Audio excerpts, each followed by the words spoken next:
안녕하세요. 저는 얼마 전 이혼해 혼자 작은 카페를 운영하고 있는 여자입니다. 길다면 길고 짧다면 짧은 결혼 생활이었지만 그 시간 동안 저는 사람들이 얼마나 서로를 괴롭힐 수 있는지 그 끝을 보았습니다. 또한 한 번 원한을 품으면 어떤 짓까지 할 수 있는지도 절감했습니다. 지금부터 썰에서 당시의 이야기를 풀어보려 합니다. 저는 고등학교를 졸업하자마자 고향을 떠나 서울로 왔습니다. 넉넉하지 않은 가정 형편과 좋지 않은 대학에 가는 것이 별다른 의미가 없을 것 같았고, 무엇보다도 독립하고 싶어 돈을 빨리 벌어야 한다고 생각했습니다. 부모님은 평생 농사만 지으신 좋은 분들이십니다만, 시골을 벗어난 적이 없어서 제게는 충분한 지원을 받을 수 없었습니다. 없으셔서 조금 답답한 점이 있는 분들도 있으실 텐데요. 그게 바로 20살이 되었을 때 서울에 올라온 제 상황입니다. 운 좋게도 잘 곳과 일할 곳을 한 번에 구할 수 있었습니다. 안타깝게도 서울에 있는 회사는 아니었지만 그래도 수도권에 위치하고 있었고 직원 아파트까지 제공해주는 곳이었기 때문에 제게는 더할 나위 없이 좋은 환경이었어요. 그곳에서 더 나은 미래를 꿈꾸며 하루하루 열심히 생활했습니다. 당시에는 연애나 무슨 생각은 전혀 없었죠. 다니던 직장은 제게는 더할 나위 없는 조건이었지만 고저 출신이라는 이유로 급여가 많지는 않았습니다. 그러나 이젠 오해하지 말고 함께 일한다고 싶습니다. 경력을 쌓게 되지 않아 낮에는 회사에서 일하고 밤에는 제 자신을 위해 다른 공부를 하느라 다른 곳을 보지 못했습니다. 무엇보다도 돈이 없었습니다. 적은 월급은 생활비를 충당하고 저축을 하여 부모님께 용돈을 드린 후 한 달에 쓸 수 있는 돈은 10만 원 남짓밖에 되지 않았습니다. 회사에서 모든 것을 해결할 수 있어서 가능했던 일이었습니다. 그렇게 3년 동안 열심히 일해왔습니다. 허리띠를 졸라맨 돈을 모았고 시간을 내어 공부하여 자격증 하나는 취득했습니다. 하지만 그것이 전부였고 옷 한 벌 사는데도 벌벌 떨면서 아꼈지만 3년 동안 모은 돈은 겨우 1,000만 원밖에 되지 않았습니다. 정도였지만 자격증을 취득했으나 실무 경험이 부족하여 이를 토대로 다른 회사로 이직하기는 어려웠어요. 무엇보다도 다니던 회사에서 숙식을 제공받아왔기에 어느 정도 좋은 조건으로 이직할 수 있는 가능성도 없더라고요. 제 나름대로 고생하며 3년간 노력한 결과가 단지 몇백만 원의 돈과 쓸모없는 자격증뿐이었기에 한동안 극심한 자존심 상실에 시달렸죠. 그러던 중 삶의 의욕을 잃게 되었을 때 한 남자가 나타났어요. 그가 인물적으로 특별한 점은 없었지만 큰 키와 온화한 성격이 인상적이었고 제게 호감을 느끼는 듯한 모습이 눈에 띄었어요. 그러나 그의 수줍음을 보며 가까이 다가갈 수도 없고 말을 걸기조차 어려워하는 사람이었습니다. 모르고 있던데 한번 의식해보니 주변을 끊임없이 맴돌면서 제게 의식하는 것이 신경 쓰였습니다. 어차피 같은 회사 사람이며 직원들이 속속 따라오거나 하는 일은 없었기 때문에 무서운 것은 아니었지만 그냥 신경이 쓰였습니다. 그래서 제가 먼저 다가가 말을 걸었는데 돌아오는 대답이 별로 시원치 않았습니다. 왜 사람을 그렇게 빤히 쳐다보세요? 제게 할 말이 있으세요? 라고 했더니 대답은 아니요. 아닌 게 아니라 할 말은 있는데 할 말이 있다는 거예요. 없다는 거예요 였습니다. 이후 몇 번의 남자에게 말을 걸었지만 남자들은 멀리서 바라보기만 하며 말을 하지 않았습니다. 그래서 나도 그냥 신경 쓰이지 않게 되었습니다. 주변에서도 남자가 절 좋아하는 거 아니냐고 물었지만 달리에 말할 것이 없었습니다. 그런 상태가 거의 1년 동안 지속되었습니다. 남자는 제가 자기를 빠닌다 해도 다가오지 않고 그냥 멀리서 지켜보기만 했어요. 그런데 어느 날 수줍어하던 남자가 어떤 마음을 먹은지 어디서 어딘지 모를 큰 꽃다발을 사다가 제게 갑자기 고백을 했어요. 처음에는 당황했습니다. 도대체 얼마짜리 꽃다발을 산 건지 꽃다발을 든 사람의 얼굴이 보이지 않을 정도였어요. 그런데 그렇게 말하고 꽃다발 뒤에 숨어서 좋아한다고 했더군요. 너무 어처구니 없어서 당황만 나왔습니다. 하지만 그로서 끝이 아니었어요. 남자는 마치 짐을 안으려 하는 듯이 저를 꾸밈없이 생각했나 보다. 처음엔 그에게 꽃다발을 걸고 말았지만 그 도망가 버리고 대답조차 듣지 않았다.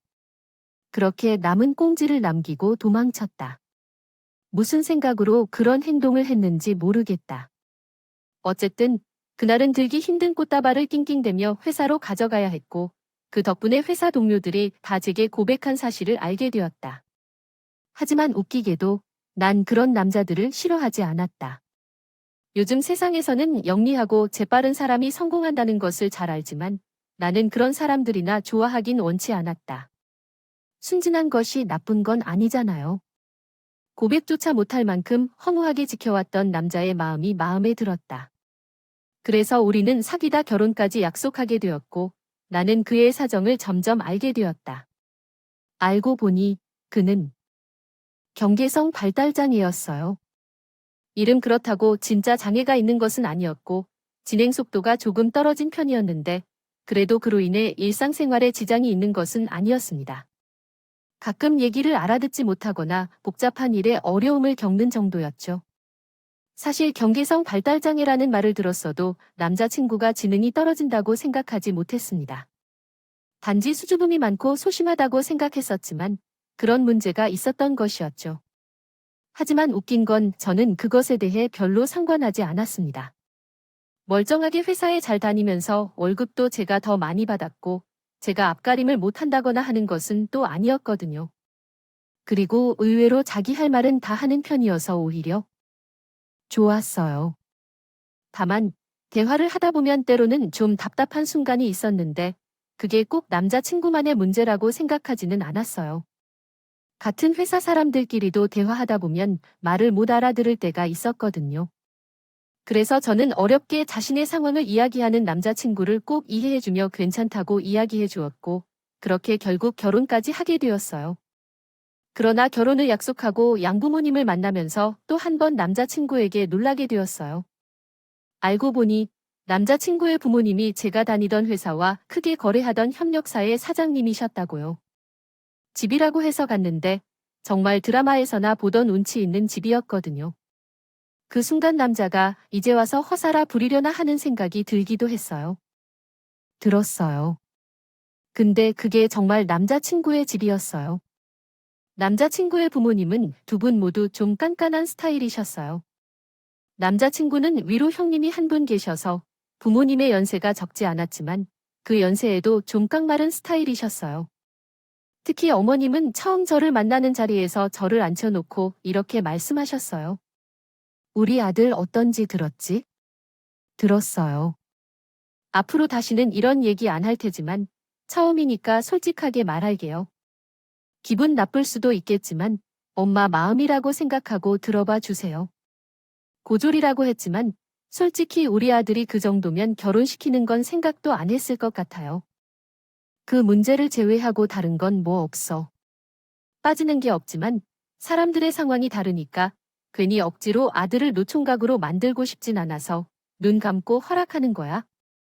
그래서 우리 아들을 무시하거나 하면 결코 참지 않을 거야. 알겠지요? 어머님은 처음 만나는 순간부터 마치 격투를 벌이듯이 엄포를 펼쳤어요. 솔직히 기분이 좀 나빠졌어요.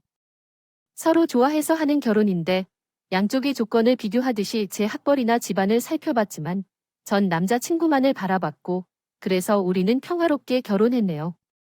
결혼 후 우리는 시댁에서 마련해준 집에 살았어요. 남편도 저도 여전히 같은요. 회사에서 일하면서 함께하는 누군가가 있다는 사실 하나만으로도 훨씬 더 행복하고 충만한 시간을 보낼 수 있었어요. 혼자 있을 때는 미래가 캄캄한 것 같았는데 남편을 만나면서 조금씩 눈에 보이기 시작했어요. 함께 노력하며 조금씩 살림을 꾸려나가다가 아이를 낳아 단란한 가정을 이루는 평범하지만 생각지 못했던 미래가 보이기 시작했습니다. 이런 우리의 삶이 변화한 것은 어처구니 없게도 시댁에서 살림을 보시던 아주머니가 건강 문제로 일을 그만두시면서부터였어요. 시아버지는 회사를 경영하시고 시어머니도 이런저런 일로 공사다망하셔서 집안 살림은 전적으로 그 아주머니에게 맡기시게 되었어요. 일 중에 50세도 안 된 나이에 암이 발생하여 일을 그만두게 된 거예요. 그러나 얼마 전 시어머니로부터 전화가 왔습니다. 네, 남편에게 얘기를 들었다네. 무슨 얘기인가요? 얘기를 듣지 못했어요.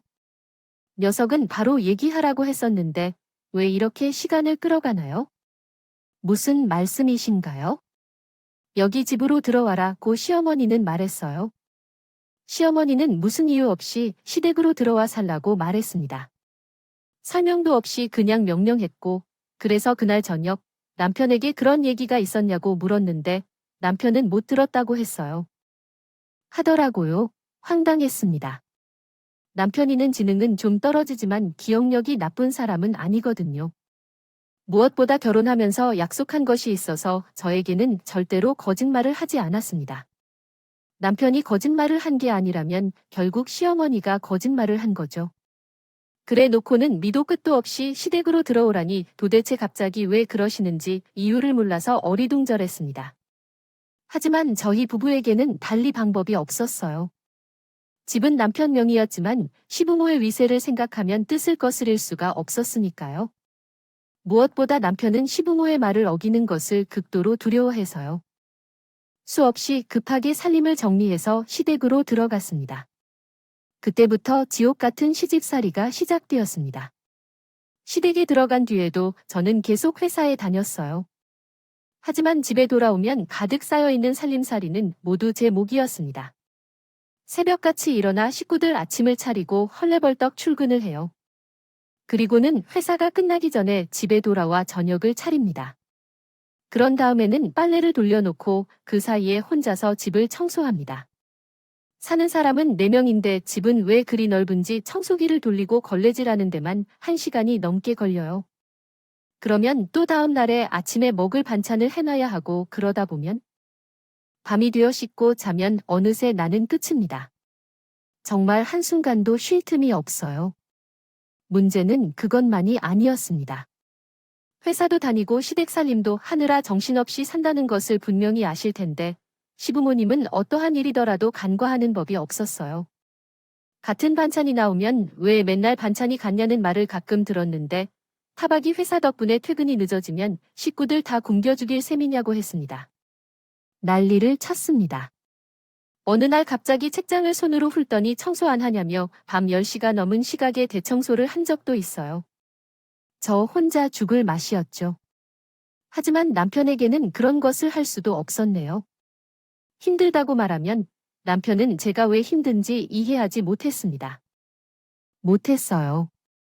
그래도 사람은 착해서 알고 계시는 대로 이야기하면 도와주겠다며 도와주러 나서는데 그게 더 문제였습니다. 너희 지금 뭐 하는 거니? 왜 우리 아들이 청소를 하게 하니? 아, 제가 너무 바빠서요. 이게 안 되겠다고. 너, 지금 그게 말이라고 하는 건 아니고 얘가 나서면 어떡해? 죄송해요, 어머님. 제가 회사 다니고 있고 살림까지 하느라 너무 정신이 없어서요. 너, 지금 그 말을 듣게 하는 거야? 넌 아직도 뭐가 중요한지 몰라? 너 한 달에 얼마 버니? 내가 회사에서 일하면서 받는 돈 그걸 해봐야 뭐 얼마나 될까? 시댁 살림하기 힘들다고 내 아들을 시켜 먹어? 그렇게 죽는 소리 날 거면 당장 회사 때려쳐. 그 얘기를 듣고서 아차. 원문을 다음과 같이 수정하겠습니다. 부모님은 처음부터 저가 시부모님의 가정에서 살림을 맡게 될 것이라고 생각하셨습니다. 하지만 결혼 후에도 저는 반드시 스스로의 일을 해야 한다고 생각했기 때문에 회사를 그만두는 것은 전혀 고려하지 않았습니다. 그 대신 시부모님께 일 찾아주실 아주머니를 빨리 구해달라고 요청했죠. 시어머니도 제가 하는 일을 마음에 들어하지 않았는지 그렇지 않다면도 제 성실함을 인정해 주시고 조언해 주셨습니다. 그래서 저는 버텨내기로 했습니다. 일하는 아주머니가 오면 살림을 맡겨 시부모님의 감시에서 벗어나고자 했지만 그것은 잘못된 판단이었습니다. 그런 일이 일어나기 위해서는 먼저 일하는 아주머니가 들어와야 한다는 것을 깨달았습니다. 그랬는데 그러한 사람을 찾는 것이 하늘의 별이었던 이유입니다. 일하겠다고 하는 사람이 없었던 것이 아니었어요. 돈은 다른 곳에서 주는 것보다 적게 주는 편은 아니었지만 문제는 시어머니가 너무나 까탈스럽게 굴렸다는 것이었습니다. 어느 주말에 아주머니 면접을 보는 날, 저도 옆에서 어떻게 진행되는지 지켜봤어요. 시어머니는 보지 않는 척하며 가가며 하는 말을 들어보니 정말 가관이었습니다. 차라리 제게 하는 말이 정말 양반 수준이었습니다. 시어머니는 한 끼 식사를 차릴 때부터 반찬 종류, 매일 다른 국 및 고기를 내놓을 것을 요구하면서도 음식물 쓰레기가 나오지 않게 확실하게 관리할 것이며 청소는 어디부터 어디까지 구석구석 해야 하고 청소가 되지 않은 곳이 발견되면 어떻게 할 것인지를 말했습니다. 월급 안에는 재택하는 비용도 있고 누가 그런 일을 하는지 요즘에 어떤 사람이 그런 일을 하겠어요? 돈을 더 주는 것도 아닌데 시어머니가 원래 그런 사람이었는지 돈을 쓰면서 사람을 움직이는 것보다는 부려먹는 것이 더 낫다고 생각해서 일부러 강하게 대우하는지 알 수 없었지만 결국에는 1, 2등 다 되었습니다. 그동안 정말 많은 분들이 면접을 봤지만 아무도 입사 목표를 밝히지 않았습니다. 시어머니가 저를 해고한 게 아니라 저는 아주머니들에게 무시당한 거였어요. 그래서 제가 저 큰 시댁의 살림을 맡아야 했죠. 회사는 계속 다녔고 지금 생각해보면 어떻게든 버티고 있었습니다. 그렇게 살았을 때 정말 그때는 이리저리 어려움을 겪으면서 버텼습니다. 앞으로 더 나아질 것이라는 희망이나 기대 같은 것도 없었어요. 남편은 여전히 시부모와 제 사이에 무슨 갈등이 있는지 전혀 이해하지 못했고 돈을 아무리 모아봐야 애초에 돈 문제가 아니라서 집을 살 돈을 마련하여 시부모 집을 나갈 수 있는 것도 아니었어요. 그런 상황에서도 저는 다른 방법을 찾을 수가 없었고 그저 멍청하게 5년 동안 버텨내기만 했죠. 그렇게 일상이 정신없이 지속되던 어느 날 제 삶에 변화가 생겼습니다. 남편의 형님이 계시는데 경계성 지능장애인 남편과는 달리 엄청 엘리트인 것이었죠. 고등학교 때부터 미국에서 유학하고 온 유학생으로 귀국한 뒤에도 유명한 투자회사에 다니고 계셨습니다. 내 남편과는 달리 아버님은 번엄이었습니다. 시아버지와 모친은 그를 자랑거리로 여겼기 때문에 시아버님이나 버님이 결혼 상대를 선정하는 것에 관해서는 매우 엄격했습니다. 아버님은 어떤 사람들도 신중히 살폈고 시부모님도 학벌이나 사회적 지위 등 최상의 조건을 갖춘 사람만을 원했습니다. 그 결과 아버님은 30대 후반까지도 결혼할 만한 사람을 만나지 못했습니다. 그러던 중 아주버들이가 갑자기 결혼할 사람을 데리고 왔습니다. 그날은 아침부터 시어머니가 소란을 피우는 바람에 이를 연초날까지 계속했고 아침에 음식을 준비했습니다. 제가 예상했던 것과는 달리 가정 사람들과 저는 집에서 만났는데 식사를 먹을 줄 알았었지만 그렇지 않았습니다. 어느 날 나는 유튜브를 찾아다니며 음식을 내놓고 손님을 맞이했습니다. 그러나 나를 데려온 분이 정말 놀랍지 않았어요. 일단 얼굴이 너무 예쁘고 키는 크지 않았지만 평균 이상이었고 외국 대학에서 경영학 박사 학위를 받았다며 집안 사정도 꽤 잘하신다고 얘기했어요. 말로만 들었을 때는 실제로 존재할지조차 상상할 수 없는 사람이었죠. 그러다 보니 당연히 시부모의 시선도 끌었고 아주버님은 이미 혼기가 오래 지나간 상황이어서 결혼식은 빠르게 진행되었습니다. 하지만 그게 내게는 또 다른 스트레스가 되었습니다. 한 명은 박사 출신이고 다른 한 명은 고졸 출신이었으나 결혼한 후에도 아주버님과 형님은 따로 집을 구해서 살았습니다. 거기다 두 사람 모두 자기 일로 바빠서 평소에는 시댁에 오는 일이 거의 없었어요. 명절 때나 간식이 들르는 정도였죠. 하지만 시부모님은 그 잠깐 때문에 저를 들볶았습니다. 예, 너 내가 하라는 건 다 하고 놀라. 어머님, 나 오늘 새벽부터 허리 한 번 못 펴고 내내 했어요. 하라고 하신 음식은 다 해놨고 대청소도 싹 다 했어요. 지금 잠깐 의자에 앉아 있는 거예요.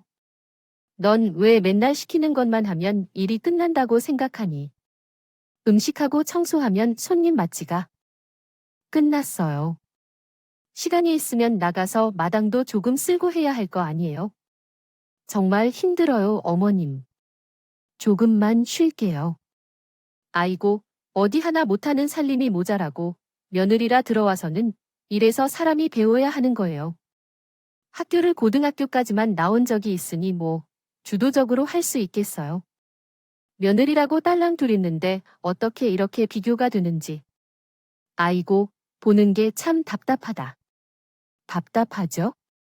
시어머님이 말끝마다 고졸 소리를 붙이면서 모든 것을 다 제가 못 배웠다고 돌리시지. 근데 시어머님 아들도 그렇게 잘난 것 아니에요. 그 전까지만 해도 미운 건 부모고 남편에게는 아무런 감정이 없었으나 시어머니가 말씀하시는 바를 듣다 보니 결국 남편마저 싫어지게 되고 그러다 결국 모르게 저도 성질을 냈던 적이 있었습니다. 그때는 명절이었고 짧을 뿐이었지만 마음이 정리되지 않는 상황이었어요. 명절이 짧다 하더라도 시부모님의 요구 때문에 혼자서 모든 일을 처리하고 넓은 집안을 뛰어다녀야 했죠. 그런데 과형님은 연휴의 마지막 날 저녁에 잠깐 집으로 오신다고 하셨습니다. 이것 또한 얄미웠지만 불평할 시간조차 없을 만큼 바쁘게 보냈어요.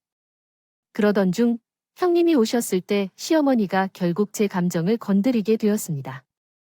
형님이 오신다는 소식에 시어머니는 마치 대통령이 오신 것처럼 영접하였습니다. 하나부터 10까지 다 하라고 지시했습니다. 그리고 그 손가락을 따라했다. 정신없이 달려다니다가 형님 집에 도착했습니다. 저녁상을 차리느라 자리에 앉지 못했어요. 그때 시어머니가 말하셨어요. 자리에 앉기 전에 해피한테 밥 먹이고 와, 밥은 먹어야지. 그 말을 듣자마자 참던 감정이 터져 나오는 것 같았습니다. 그래도 며느리로서 시키는 대로 다 했지만 결국 시어머니에게는 제가 마당에서 키우는 개보다 못한 사람으로 보였겠죠. 눈물이 계속 솟구치는군요. 너무 분하고 억울해서 눈물이 흘러오지 않아서 개밥을 주다가 마당에 나가서 다른 식구들이 다 식사를 마칠 때까지 오랫동안 앉아 있었어요. 그런데도 사람 한 분도 나와 보지 않더군요. 그렇게 마당 한쪽에 멍하니 앉아 있는데 생각지도 못한 사람이 밖으로 나와 보였어요. 그 사람은 바로 형님입니다. 동생아, 너무 힘들구나. 도와주지 못해서 미안해. 아니에요, 형님. 형님이 왜 미안해 하세요? 힘들겠지만 조금만 참아봐. 조금만 기다려. 그게 무슨 말씀이세요? 나중에 다 알게 될 거야. 그러니까 힘내. 형님은 평소 말이 거의 없는 사람이었어요. 함께 대화할 일은 추후에 있을 거라고요.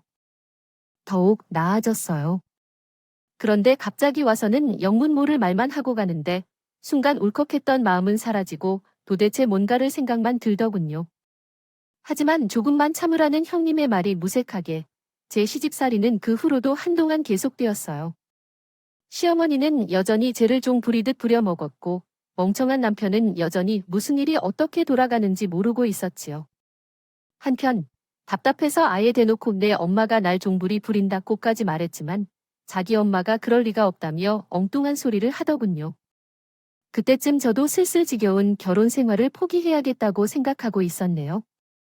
그렇게 어느 날 명절에 대치까지 해서요. 일렀던 날에는 긴 연휴가 있었고 그 기간을 활용하여 가족들끼리 해외여행을 가기로 했다는 얘기를 들었습니다. 형이 여행 경비를 준비해놓고 몸만 가면 된다고 했었죠. 저는 당연히 제가 같이 가는 줄로 알았어요. 왜냐하면 같이 가족 여행이니까요. 게다가 형이 제 관련된 것까지 모두 준비했다고 했었거든요. 그러나 시부모님의 생각은 다르게 나왔습니다. 그런 거긴 무엇하러 가느냐? 어머니가 더 가족이라. 당연히 함께 가야죠. 쓸데없는 소리 하지 말고 집을 지키며 가정생활을 제대로 할 줄 모르는 것보다 여행은 무슨 식구들이 있으니 놀면 안 된다. 집 청소를 철저히 하고 깨끗이 해 놓으세요. 그리고 밥을 꾸준히 해주세요. 그때 정말 머리에서 핀이 끊어지는 듯한 느낌이었습니다. 도대체 이 집안 사람들은 나를 어떻게 생각하는 건지 궁금해했지만 동시에 더 이상은 못 살겠다는 생각이 들었습니다. 그래서 너희들끼리 잘 먹고 잘 사는 것에 참여하지 않겠다며 대치하고 다른 가족들은 모두 필리핀으로 비행기를 타고 떠나는 동안 제가 혼자 집을 지켜야 했습니다. 잔소리하는 사람이 없어서 속이 편했답니다. 연휴 기간은 몸은 편했지만 마음은 그렇지 않았습니다. 하루라도 빨리 휴일이 끝나 변호사를 찾아가고 싶었습니다. 이미 마음은 떠났고 헤어지는 것이 더 낫다고 느꼈으며 그간 받았던 고통과 모멸에 대한 대가를 제대로 받고 싶었습니다. 접하고 그래서 연휴가 끝나자마자 변호사를 찾아가 이혼 상담을 했죠. 그날은 연휴가 끝나는 날로 남편 형과 시댁 식구들이 돌아오기로 한 날이었어요. 그런데 밤중이 다 되어도 집으로 돌아오는 사람이 없었습니다. 다른 사람은 몰라도 남편은 어디 가서도 꼬박꼬박 전화를 잊지 않는 사람인데 이번 여행에서는 처음 한 3일 정도 연락하다가 그 이후로는 통통 연락이 없더라고요. 그래서 혹시나 무슨 일이라도 생겼나 싶어 전화해봤지만 도통 받질 않는 거예요. 그래서 뭐 자기들끼리 얼마나 신나게 놀길래 연락도 없나 하고 말았네요. 그런데 그렇게 하루가 지나버리고 다음 날이 되면서 뭔가 이상하다는 것을 눈치챘어요. 여행을 간 사람들은 모두 일하는 사람들인데 그렇게 오래 노는 것이 이상하잖아요. 특히 시아버지는 사장인데 자기가 없으면 회사가 돌아가지 않을 정도로 중요한 사람이에요. 그런데 그런 사람이 말도 없이 회사에 출근하지 않았다는 것이 특히 이상했어요. 그렇게 거의 한 달 가까이 식구들에게 연락이 없었습니다. 그 시점에서는 뭔가 사고가 난 거라고 생각해 대사관에도 연락해보고 많은 노력을 기울였지만 남편과 연락할 방법이 없었어요. 다른 식구들은 몰라도 남편은 좀 걱정되었지만 그때쯤에 형님에게 뜻밖의 연락을 받았습니다. 형님은 도대체 어떤 일로 신경 쓰고 계셨을까요? 귀국하신 거예요. 동수가 필리핀에 한 번 가줘야 될 것 같아요. 그게 무슨 말이에요? 모두 함께 귀국하신 건가요? 아니에요. 거기서 죽거나 말거나 신경을 안 쓰려고 했는데 도저히 사람이 할 짓이 아닌 것 같아서 동수에게 연락했어요. 그게 무슨 뜻이에요? 형님, 한 달 만에 연락하신 형님이 도통 알 수 없는 말들만 늘어놓으셨죠. 그래서 무슨 일이 어떻게 된 건지 따져서 물었고 그동안 몰랐던 형님의 이야기를 듣게 되었습니다. 형님께서는 이 여행을 작정하고 계획하셨고 형님의 부모님도 사업을 하시던 분이셨는데 경쟁사였던 시부모님이 말도 안 되는 유언을 언론에 퍼뜨려서 부모님의 회사를 쫄딱함을 알게 되었습니다. 망하게 한 일이라고 할 수 있습니다. 그런데 그 자리를 차지하고 지금의 회사를 설립하게 된 것이었지요. 그때부터 형님은 언젠가 꼭 복수하겠다고 생각했습니다. 그리고 신분을 숨기고 아주버님을 만나 위장 결혼을 한 일이었습니다. 얘기를 들어보니 결혼한 지 2년이 넘는데 잠자리도 안 하고 혼인신고도 하지 않았다더군요. 그렇게 기회를 엿본 형님은 시부모에게 믿음을 얻었다 생각하고 해외여행을 한다는 명목으로 가족들을 필리핀에 버린 것이었습니다. 날마다 필리핀을 관광하러 오겠다며 가족들을 데리고 간 다음 가족들이 자는 사이에 사람을 불러 핸드폰과 집을 싹 팔아버리고 혼자서 한국으로 돌아왔다고 하더군요. 하지만 한 달이 지나자 죄책감이 몰려왔고 결국 나에게 전화를 걸었습니다. 형님이 고난을 겪고 있는 이야기를 듣다 보니 그의 사정이 참 안타깝다 싶기도 했고 저와는 달리 통쾌하게 복수에 성공한 것이 부러우면서도 그의 이야기를 들으며 속으로는 콧대를 세우며 저를 무시하던 시부모가 필리핀 오지에서 고생할 것을 생각하니 속이 쓰더라고요. 하지만 남편은 여전히 걱정되는데 그 순진하고 어리석은 사람이 먼 타지에서 고생하고 있을까 생각하니 마음이 아프더군요. 그래서 형님에게 연락을 받자마자 곧바로 비행기표를 예매했고 필리핀으로 갔습니다. 형님이 식구들이 어디에 있는지 알려줬지만 찾아가기가 쉽지 않았어요. 영어도 잘 못하는 저는 해외에 나간 적이 그때가 처음이어서요. 처음이었어요. 그래도 대사관의 도움을 받아서 어떻게든 식구들이 있는 곳을 찾아갔죠. 근데 그 풍경이 정말 엉망이었습니다. 마을인 줄 알았는데 그냥 밭 사이에 나뭇잎으로 지은 몇 채의 집만 있는 곳이었어요. 심지어 몇 채도 안 되는 집조차 손질이 되지 않아 곧 무너질 것 같았고요. 지도에도 없는 동네여서 전기는 물론 마실 물조차 얻기 힘들어 보였습니다. 시댁의 식구들은 그 집 중 한 채에 모여 쓰러져 있는 걸리 꼬리를 이어가고 있었어요. 제일 먼저 나를 알아본 사람은 시어머니였어요. 한국에서는 시골의 늙은 여성이 부려주는 것처럼 나에게 다가오던 사람이 그때는 어마어마한 귀족에게 올려다본 줄도 몰랐던. 그것에 반갑다 하더라도 전 이미 이혼을 결심했던 상태였기에 한마디도 이해하시지 못하는 거였죠. 그래서 남편이 건강한지만 확인하고 저렴한 차에 식구들을 태우고 집까지 돌아왔습니다. 돌아가는 동안 식구들은 모두 침묵하여 파김치가 되어 있었습니다. 시어머니는 홀로 실망하며 형님을 향해 욕설을 내뱉었으며 전에 그렇게 아름다웠던 존재를 원수 취급한다는 이야기를 했습니다. 그래도 제게는 작은 며느리가 있어 다행하다는 말은 아는 사람이 없었고 혼자서 화를 내다가 중단했다가 정말 난리를 부르는 것까지 합니다. 결국 공항에 도착하기도 전에 탈진하여 내 주머니에 쓰러져 있었죠. 그 모습이 참으로 어찌 나았는지요.